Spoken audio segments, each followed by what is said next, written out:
புதுக்கோட்டை மாவட்டம் விராலிமலை வட்டம் சுக்காம்பட்டி அப்படின்ற கிராமத்துல தான் நாம இப்ப இருக்கோம். இங்க இருக்கக்கூடிய ஒரு பழமையான ஒரு சிலை, இந்த சிலைக்கு இன்னும் கூட மக்கள் இதை பராமரிச்சு வர்றதுதான் ரொம்ப ஒரு ஆச்சரியத்தக்க விஷயம். என்னன்னா ஐயனார் சிலையே இங்க இருக்கக்கூடிய ஊர் மக்கள் எல்லாருமே ஒரு பெண் ஒரு கர்ப்பிணி பெண் இந்த வழியில போனதாகவும், அந்த கர்ப்பிணி பெண் அப்படியே உட்கார்ந்ததுனால அது அப்படியே சிலையாயிட்டதாகவும் இன்றும் இந்த ஊர் மக்கள் இதை பெண் தெய்வமா நினைச்சு வழிபாடு பண்ணி இதற்கு இந்த துணியெல்லாம் உடுத்தி வழிபாடு செய்துட்டு இருக்கிறாங்க. இதை விட தென் மாவட்டங்கள்ல இந்த சுவாமிக்கு சாஸ்தா அப்படின்னு சொல்லுவாங்க.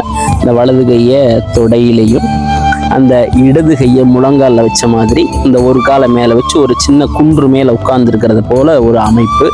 இது இந்த வெண்குடைன்னு சொல்லுவாங்க. வெண்குடை இது ரொம்ப பழமையானது. இங்க இருக்கக்கூடிய சிலைகளுடைய வருடம் கிட்டத்தட்ட ஆய்வாளர்களுடைய கூட்டின்படி 12ஆம் நூற்றாண்டு இருக்கலாம்ன்றத கருதுறாங்க.